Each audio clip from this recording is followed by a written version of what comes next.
Hello students, welcome back to your chemistry sessions. आज हम solve करेंगे शॉर्ट क्वेश्चन आंसर्स। ये वो क्वेश्चन आंसर्स हैं जो आपने अपनी कॉपीज़ पे भी सॉल्व करने हैं। बाकी के हम क्वेश्चंस को ऑलरेडी डिटेल से डिस्कस कर चुके हैं, तो सिर्फ आपसे हम डिस्कस करेंगे यहाँ वो क्वेश्चंस जो कि आपके कॉपी वर्क से रिलेटेड हैं। जो फर्स्ट क्वेश्चन है वो है आपका short question number 5। You have to write the symbol equation for the preparation of ethene from ethanol। तो इथीन यानी डबल बॉन्ड है, आप इससे अल्कोहल बनाना चाहते हैं तो we have to use a dehydrating agent like sulphuric acid और 170 डिग्री सेंटीग्रेड इसकी कंडीशन है। तो आपके पास यहाँ स्क्रीन पे इक्वेशन आ रही है। इसमें दोनों तरह की इक्वेशंस गिवन है। सिंबल इक्वेशन में हम मॉलिक्यूलर फार्मूला या कंडेंस फार्मूला भी लिख सकते हैं, और अपने कॉन्सेप्ट को एक्सप्लेन करने के लिए हमने यहाँ पे स्ट्रक्चरल फार्मूला भी क्रिएट किया हुआ है। तो आपके पास अल्कोहल जो है वो 2 कार्बन होनी चाहिए, क्योंकि आप इथीन बना रहे हैं। तो 2 कार्बन हमने इसमें चेन ले ली और एक OH अटैच कर दिया, ये है एथेनॉल। कंसनट्रेटेड सल्फ्यूरिक एसिड की प्रेजेंस में ये बनेगा carbon to carbon double bond with H2। अच्छा, अब यहाँ पर एक चीज़ का ख्याल रखिएगा कि जो एरो लगा हुआ है इसमें, वो एरो यहाँ अलग से बना हुआ है और इसके नीचे जो मैंने लाइन लगाई वो अलग है। ठीक है, तो ये यहाँ पे प्रॉब्लम सिर्फ इसलिए है क्योंकि मेरे पास रिएक्शंस को जनरेट करने का प्रॉपर सॉफ्टवेयर जो है बस वक्त नहीं है। अगर वो हो तो हम उसमें प्रॉपर तरीके से लिख सकते हैं। ठीक है, जैसे निचली इक्वेशन में लिखा हुआ है, तो स्ट्रक्चरल फार्मूला के साथ जैसे इसको लिखा है आपने बिल्कुल ऐसे ही लिखना है। क्योंकि फ़िलहाल मेरे पास इसको एरो को यहाँ लगाने का ऑप्शन अवेलेबल नहीं था, क्योंकि अगर मैं यहाँ एरो लगाऊंगी तो वो बिल्कुल स्ट्रेट लाइन में नहीं आएगा। तो जब आप इसको कॉपी में लिखेंगे तो स्ट्रेट एरो लगाएंगे और उस एरो के ऊपर ही ये कंडीशंस लिखेंगे जैसे यहाँ लिखी हुई है। कंसनट्रेटेड H2SO4 अल्कोहल आपके पास गिवन है, इससे आपने अल्कीन बना ली। क्योंकि ये जो आपको मैंने डिफरेंट कलर से हाईलाइट करके शो किया है, H और OH, ये दोनों आपस में मिक्स करके वाटर मॉलिक्यूल बना देंगे। ये दोनों बॉन्ड्स ऑटोमेटिकली ख़त्म हो जाएंगे, तो डबल बॉन्ड यहाँ क्रिएट होगा। ये बन गया आपका डबल बॉन्ड। अब है क्वेश्चन नंबर 12 कि रिफाइनरी जो है आपकी, यानी पेट्रोलियम रिफाइनरी, उसमें लार्ज चेन मॉलिक्यूल्स को हम क्रैक करते हैं टू स्मॉलर फ्रैक्शंस। अब आपने इन क्वेश्चंस को बताना है कि हम अल्कीन्स को क्यों कंसिडर करते हैं अनसैचुरेटेड हाइड्रोकार्बन्स के लिए, और कंडीशंस क्या होनी चाहिए उनकी क्रैकिंग की। ठीक है, सेम क्वेश्चन जो था वो आपका क्वेश्चन 14 था, तो मैंने दोनों एक साथ लिखे। आप भी इसको एक साथ ही आंसर करेंगे कि इनको हम अनसैचुरेटेड क्यों कहते हैं। तो हम अनसैचुरेटेड इसलिए कहते हैं क्योंकि इनमें डबल बॉन्ड प्रेजेंट है, और इन डबल बॉन्ड्स की वजह से, क्योंकि इनके अंदर नंबर ऑफ हाइड्रोजन एटम कम है नॉर्मल अल्केन के मुकाबले में, डबल बॉन्ड क्रिएट करेंगे तो ऑटोमेटिकली 2 हाइड्रोजन कम हो जाएंगे, इसलिए ये अनसैचुरेटेड है। जनरल फार्मूला इसका इसके अकॉर्डिंग फिर आपके पास बनेगा CnH2n। कंडीशंस फॉर क्रैकिंग यहाँ गिवन है कि जब आपने क्रैकिंग करनी है तो थर्मल क्रैकिंग में कम से कम 400 to 700 डिग्री सेंटीग्रेड का टेम्परेचर होना चाहिए। कैटलिस्ट इसमें डिफरेंट तरह के इस्तेमाल हो सकते हैं, जैसे सिलिका SiO2 या फिर एलुमिना Al2O3, जो कि दोनों बहुत ही अच्छे डिहाइड्रेटिंग एजेंट्स हैं, और इसके साथ आप प्रेशर भी अप्लाई करेंगे। थर्मल क्रैकिंग जब आप करेंगे तो उसमें सिर्फ आपके पास टेम्परेचर ज़्यादा होगा, ऑलमोस्ट 4 to 750 डिग्री सेंटीग्रेड तक। कैटलिस्ट उसमें यूज़ नहीं होता।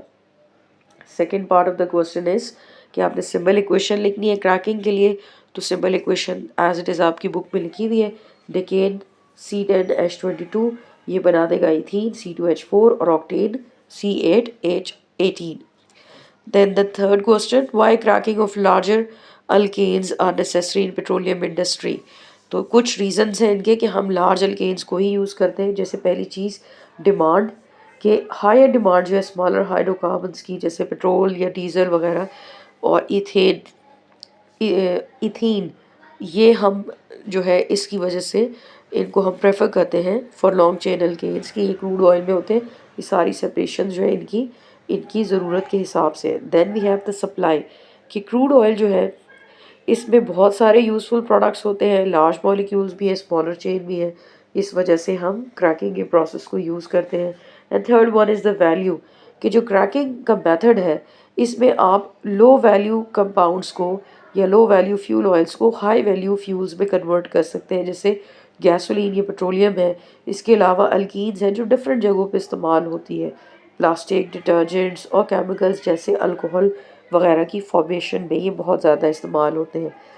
Last one, the method to increase the efficiency of cracking, कि क्रैकिंग के लिए आप क्या कर सकते हैं। So the common methodologies will be कि हम कोई अच्छा कैटलिस्ट यूज़ कर सकते हैं जैसे जियोलाइट्स है, क्योंकि जियोलाइट्स जो होते हैं ये बहुत जल्दी रिएक्शन करते हैं, इसमें प्रोडक्ट ज़्यादा बनेगा और आपको टेम्परेचर भी ज़्यादा नहीं चाहिए, तो जियोलाइट्स बहुत कॉमनली यूज़ होते हैं। ऑप्टिमम टेम्परेचर एंड प्रेशर, कि अगर तो आप अपने रिएक्शन मिक्सचर के अंदर इन दो चीज़ों को कंट्रोल कर लेते हैं मिनिमम सिचुएशन में या ऑप्टिमम कंडीशंस पे ले आते हैं, तो आपके जो साइड प्रोडक्ट्स हैं वो फिर ज़्यादा नहीं बनेंगे, एक्चुअल प्रोडक्ट आपके पास इसमें बेहतर तरीके से हाई क्वालिटी में आ जाएगी।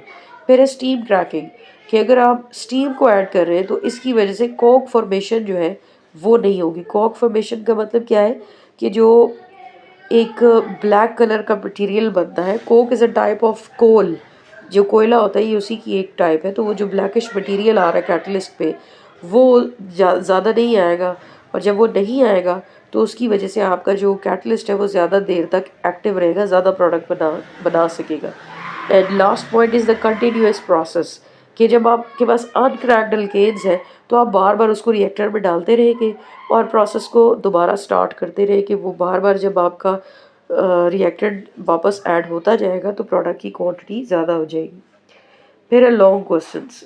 लॉन्ग क्वेश्चन में फर्स्ट क्वेश्चन है the process of fractional distillation of petroleum, और इन फ्रैक्शंस को क्या चीज़ जो है वो आहिस्ता आहिस्ता चेंज करिए when we move from bottom to the top. तो सबसे पहला काम आप क्या करेंगे कि फ्रैक्शनल डिस्टिलेशन की डेफिनेशन लिखेंगे, ठीक है।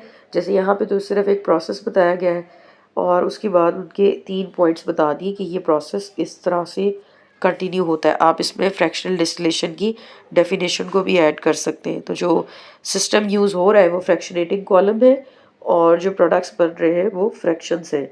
इन फ्रैक्शंस के अंदर क्या क्या चेंजेस आ रहे हैं उनकी प्रॉपर्टीज़ गिवन है, कि जैसे ही आप बॉटम से टॉप की तरफ जाएंगे तो आपके पास क्या चेंज आएगा। बॉइलिंग पॉइंट जो है जब आप टॉप की तरफ मूव करते हैं तो हाइड्रोकार्बन की चेन जो है वो कम हो रही है।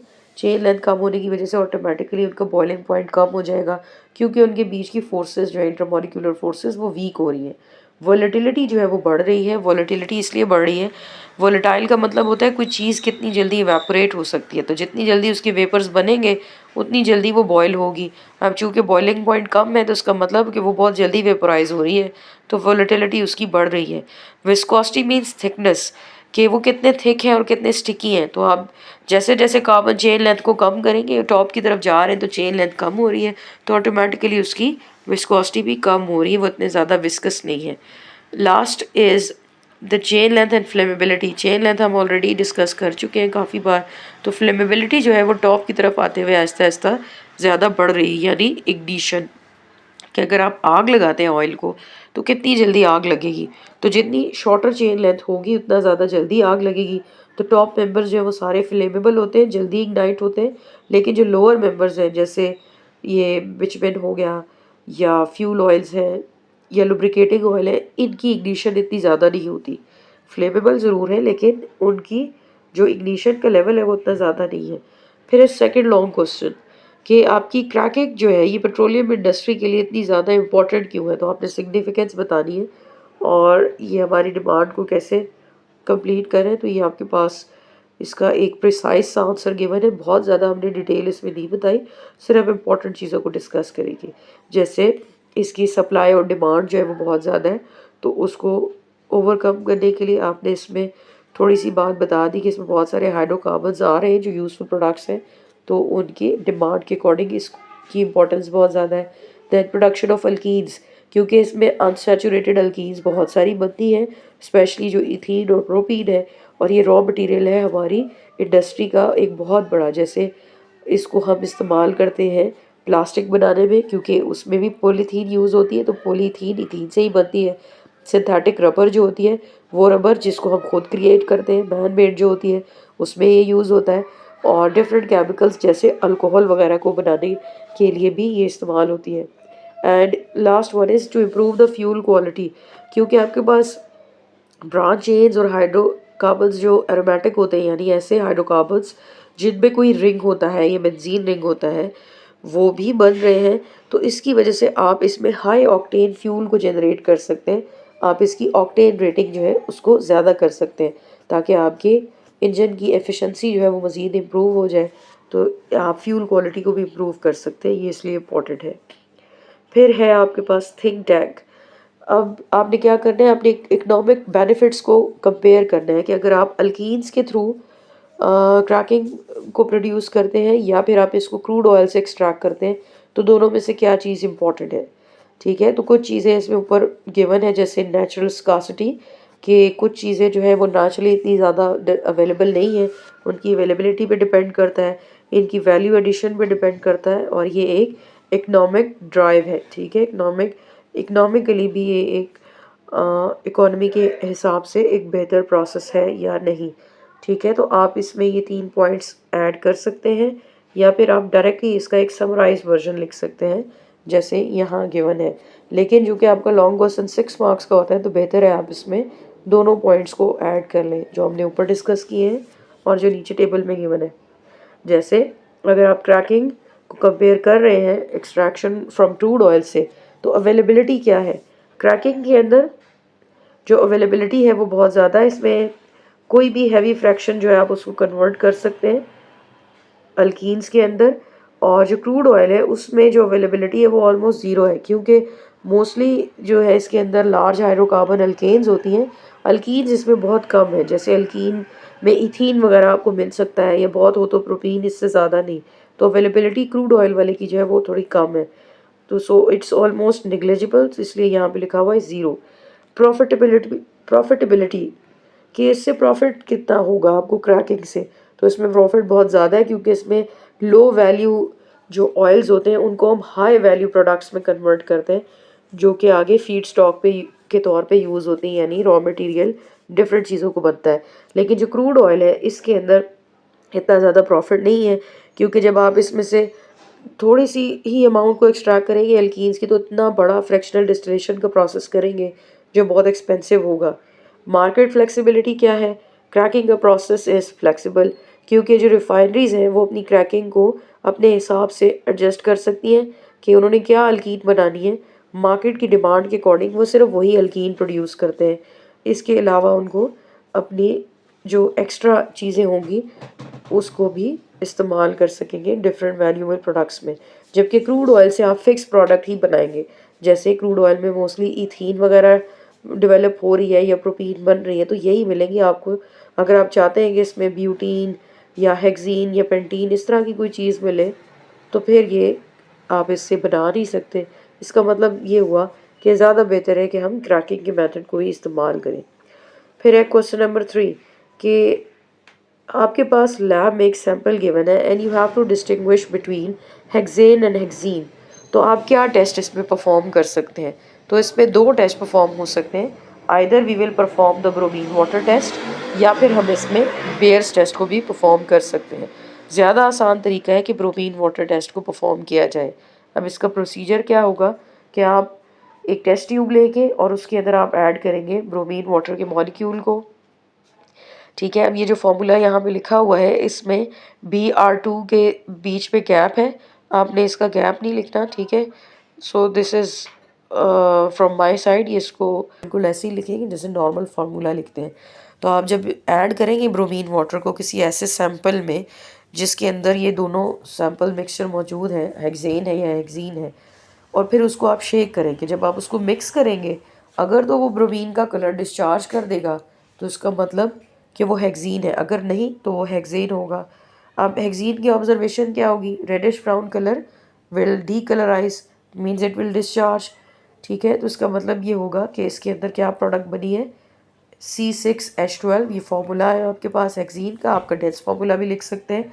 ब्रोमीन जब हम ऐड करेंगे तो C6H12 के साथ ये Br2 भी जाके अटैच हो जाएगा, ये बन जाएगा C6H12Br2। तो आप इसका कंडेंस फार्मूला भी लिख सकते हैं। ये इसकी सिंपल इक्वेशन है, ये मैंने इसलिए यहाँ लिखी है क्योंकि इसको अंडरस्टैंड करना ज़्यादा आसान है। ठीक है, इसलिए मैंने आपके लिए इसमें सिर्फ Br2 को ऐड किया है। So this is the molecular formula. आप इसमें कंडेंस फार्मूला या स्ट्रक्चर फार्मूला भी लिख सकते हैं, it's up to you. So that's it for the exercise. आपने कॉपी के ऊपर इतना ही काम करना है, बाकी चीज़ें ऑलरेडी आपकी बुक में मौजूद हैं। That's it for unit number 9।